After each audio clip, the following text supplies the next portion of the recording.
À un moment donné de notre vie, nous nous sommes probablement tous demandé si nous étions seuls dans l'univers. Il semblerait que dans notre propre galaxie, ou dans d'autres galaxies lointaines, il y a tellement de planètes qui tournent autour de nombreuses étoiles. Alors pourquoi n'avons-nous encore rencontré aucune trace de vie extraterrestre?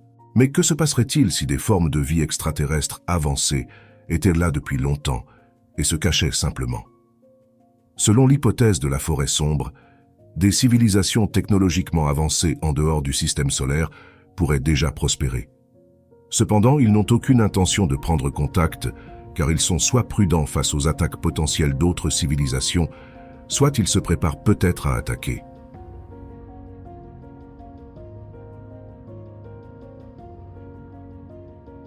Aujourd'hui, vous apprendrez la théorie de la forêt sombre et pourquoi vous devriez probablement avoir peur d'être entendu par quelqu'un dans le vaste cosmos.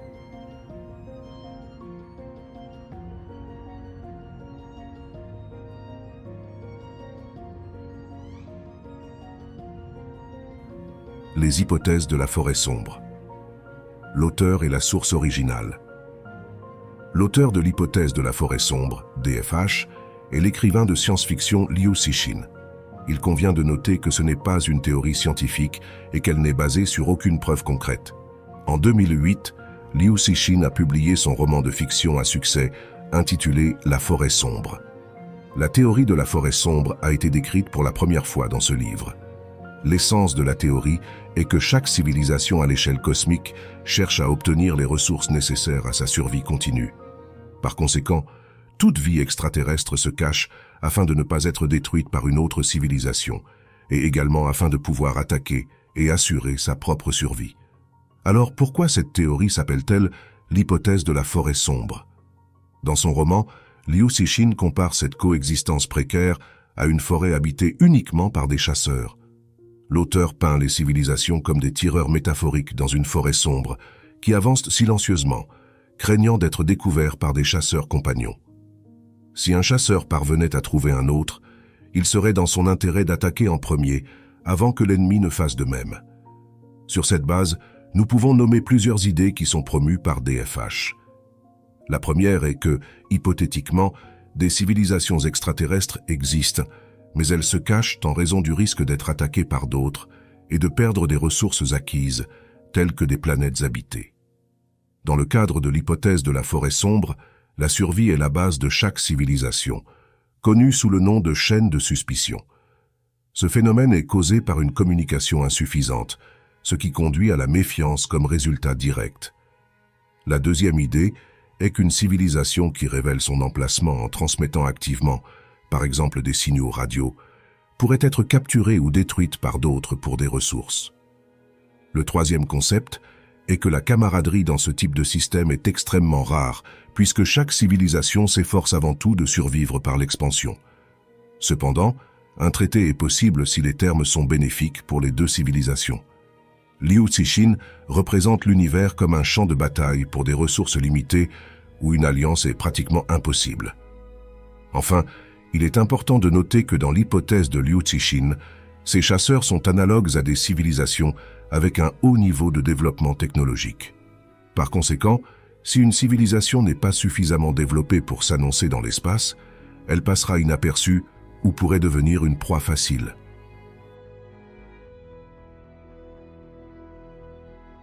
DFH est une réponse au paradoxe de Fermi.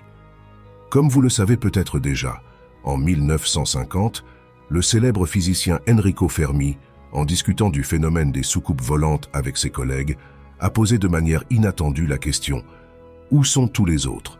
se référant à des exemples de vie extraterrestre, ce qui a marqué le début du célèbre paradoxe de Fermi. Nous en avons discuté en détail dans cette vidéo sur notre chaîne. Fermi a supposé que si notre galaxie s'était formée plusieurs millions d'années avant la naissance de l'humanité, alors il est possible que d'autres civilisations aient émergé pendant cette période, beaucoup plus âgées que les terriens. Par conséquent, la galaxie de la Voie lactée devrait être pleine de civilisations qui pourraient capter nos signaux en raison de leur développement technologique beaucoup plus avancé, ainsi que voyager à travers la galaxie. Cependant, jusqu'à présent, nous n'avons vu aucune trace d'activité extraterrestre. Pourquoi ne nous ont-ils pas encore rendu visite sur Terre ou ne se sont-ils pas approchés de notre planète? Pour déterminer le nombre potentiel de civilisations extraterrestres existant dans notre galaxie, la célèbre équation de Drake a été dérivée en 1961. Cependant, nous ne pouvons pas l'utiliser pour savoir pourquoi des créatures extraterrestres n'ont laissé aucun signe de leur vie. Par conséquent, pour le moment, le paradoxe de Fermi n'a que des explications théoriques. En outre, selon le professeur de physique Adam Frank, la probabilité que les terriens soient la seule civilisation dans l'univers est très faible, 1 sur 10 milliards de trillions, ce qui équivaut à dire 1 fois 10 à la 22e puissance. Le professeur suggère que notre évolution n'était pas unique et que d'autres civilisations auraient potentiellement pu exister avant nous ou même bien avant nous. Il existe plus de 70 solutions hypothétiques à cette question, dont l'une est l'hypothèse de la forêt sombre. Bien sûr, nous ne pouvons pas vérifier la véracité de DFH en raison de nos limites technologiques actuelles. Cependant, la théorie de Liu Cixin fournit une explication logique quant à la raison pour laquelle nous n'avons toujours pas capté un seul signal extraterrestre ou trouvé des signes clairs de vie sur d'autres planètes.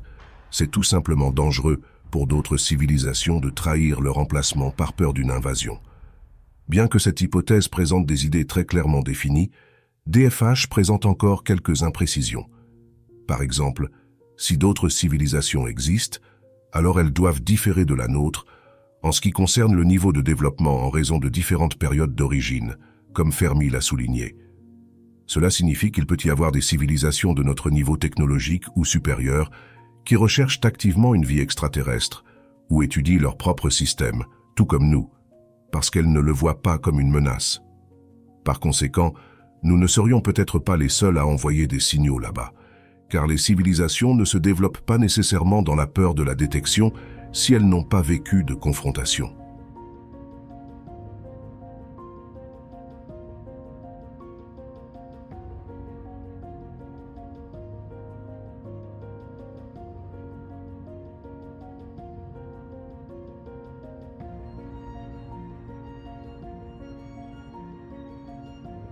Plus d'informations sur les hypothèses de la forêt sombre. L'idée de capturer d'autres territoires et la destruction possible de la première civilisation à l'échelle cosmique rappellent notre expérience historique sur Terre, à savoir la colonisation et les guerres. Il existe de nombreuses raisons pour lesquelles les peuples conquièrent et établissent leur pouvoir sur d'autres nations. Cependant, dans la plupart des cas, comme lors de la colonisation de l'Afrique par les Européens au XIXe siècle, la motivation principale était la terre et les ressources naturelles. Le développement industriel rapide en Europe nécessitait davantage de ressources qui abondaient sur un autre continent. Par conséquent, la colonisation de l'Afrique a contribué au développement des pays européens, mais la terre africaine et sa population en ont souffert. DFH propose le même modèle colonial comme raison pour laquelle une civilisation attaquerait une autre, tout en poursuivant toujours l'objectif d'expansion pour la survie continue de l'humanité. Nous étudions les exoplanètes et d'autres systèmes stellaires et planifions la colonisation de Mars.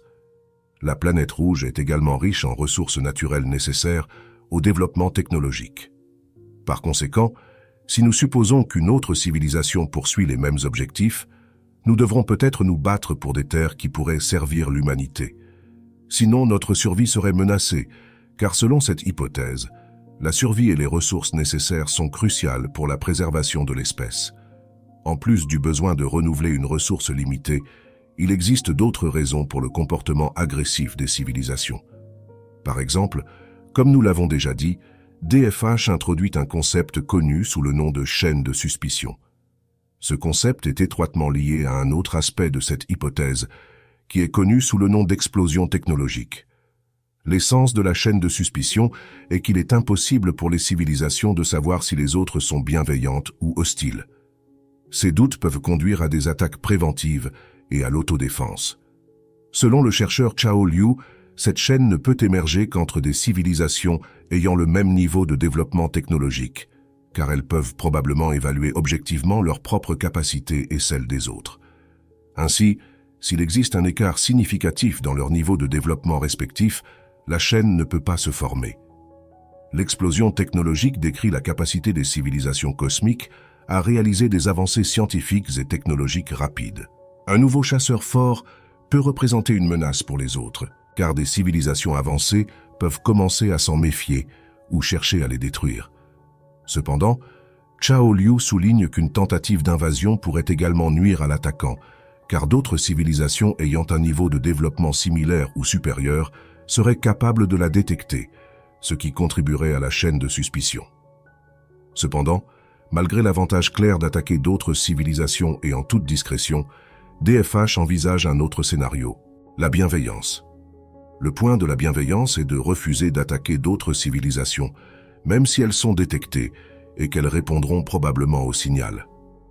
Dans une forêt sombre, cette tactique est très dangereuse car, encore une fois, renforcée par la chaîne de suspicion, une civilisation bienveillante peut être trouvée par une autre civilisation qui s'avère être agressive ou se développe rapidement. Par conséquent, à l'avenir, elle sera capable de détruire les autres et de survivre en ayant collecté suffisamment de ressources, tandis que la civilisation bienveillante cessera très probablement d'exister.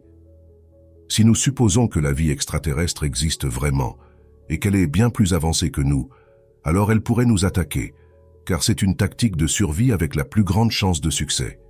Ce n'est pas la meilleure nouvelle. Alors, y a-t-il d'autres façons pour les événements de se dérouler qui sont bénéfiques pour la Terre, basées sur l'hypothèse de la forêt sombre, à part une attaque sur notre planète? Examinons cela en termes de théorie des jeux. Théorie des jeux et DFH. Le point de la théorie des jeux est d'apprendre comment les gens prennent des décisions en fonction de certaines conditions afin d'obtenir le meilleur résultat. Alors, imaginons la Terre comme la civilisation A et une vie extraterrestre plus avancée comme la civilisation B. Supposons que B ait capté notre signal radio. Maintenant, B a 3 stratégies d'action.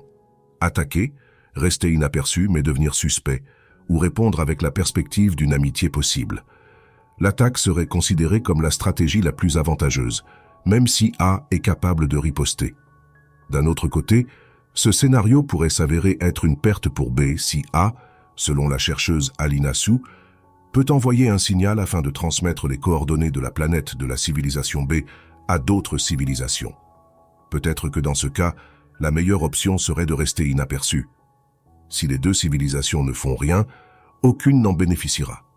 D'une part, cela sauverait A et B du danger, mais d'autre part, ils ne seraient pas en mesure d'obtenir les ressources nécessaires. Il y a aussi une option pour se lier d'amitié. Si les 2 civilisations acceptent une alliance, l'une d'elles bénéficiera par exemple de la possibilité d'utiliser la technologie extraterrestre. L'autre civilisation, celle qui a proposé l'amitié, serait également en mesure d'en bénéficier, bien que légèrement moins. Cela signifie-t-il qu'une alliance est le meilleur scénario pour les 2 civilisations? Peut-être, mais cela vient avec quelques mises en garde. Premièrement, comme vous le savez déjà, la bienveillance est très dangereuse car, hypothétiquement, les civilisations extraterrestres sont peu susceptibles d'être amicales trop souvent. Deuxièmement, la quantité potentielle de ressources qui seraient obtenues, même si un accord commercial est établi, est inférieure à ce que vous gagneriez avec une prise de contrôle forcée. Ainsi, l'attaque théorique de la Terre a la plus haute probabilité, mais ce cours d'événements peut grandement nuire à l'attaquant. Néanmoins, d'autres civilisations pourraient avoir peur du potentiel militaire inconnu de la Terre et choisir donc les tactiques de la discrétion ou de l'amitié. 5. Le danger d'envoyer des signaux dans l'espace. Cela signifie-t-il que si la probabilité que la Terre soit conquise est plus élevée que toute autre option, devrions-nous nous méfier de la propagation de notre signal dans l'espace? Selon DFH, les messages aux autres civilisations pourraient menacer notre sécurité. Le même avis est partagé par de nombreux astrophysiciens, y compris Stephen Hawking. Après une percée dans la recherche spatiale au milieu du siècle dernier, il y avait beaucoup d'intérêt de la part des scientifiques pour la recherche de civilisations extraterrestres. En 1974, le célèbre message d'Arecibo a été envoyé à un amas d'étoiles à 21 000 années-lumière. Depuis cette époque, plusieurs messages radio ont été lancés dans l'espace, le dernier datant de 2017. Le physicien Stephen Hawking croyait que ces messages pourraient conduire au scénario décrit dans la forêt sombre. Selon lui, une civilisation extraterrestre visitant la Terre pourrait avoir les mêmes conséquences pour nous que les effets de la colonisation de l'Amérique sur ses habitants autochtones au XVe siècle. Par conséquent, il a exprimé l'opinion que ce type de communication doit être arrêté. Néanmoins, d'autres scientifiques, y compris l'astrobiologiste du SETI Douglas Vakoch, pensent que la peur d'envoyer des messages peut conduire à l'isolationnisme de la Terre. De plus, Vakoch a souligné que les civilisations extraterrestres auraient eu la chance d'attaquer notre planète alors qu'elle se développait tout juste. Donc, vous ne devriez pas avoir peur de la possibilité d'être entendu par la vie extraterrestre. Enfin, l'hypothèse de la forêt sombre promeut également l'idée de différence dans le comportement des chasseurs, c'est-à-dire que toutes les civilisations extraterrestres n'attaqueraient pas nécessairement si elles détectaient notre signal. De plus, un groupe de chercheurs indépendants dirigé par l'Institut mondial des risques catastrophiques, CETSBOM, a suggéré qu'en plus des civilisations potentiellement dangereuses, celles ayant un potentiel de nuisance moindre pourraient également exister. Ils pensent qu'il pourrait y avoir des civilisations neutres qui préfèrent se cacher et ne pas prendre contact, ainsi que des civilisations qui pourraient établir une relation amicale avec la Terre et nous aider à résoudre des problèmes mondiaux. En conclusion, l'hypothèse de la forêt sombre n'est pas la seule réponse à la question brûlante. Où est tout le monde? Il existe de nombreuses autres suggestions qui tentent d'expliquer l'absence d'un indice de vie extraterrestre, comme la grande distance entre les civilisations ou la faible probabilité de l'émergence d'autres organismes vivants. Néanmoins, nous ne pouvons pas exclure la possibilité de la véracité de la théorie de Liu Cixin, mais nous ne pouvons pas non plus la confirmer.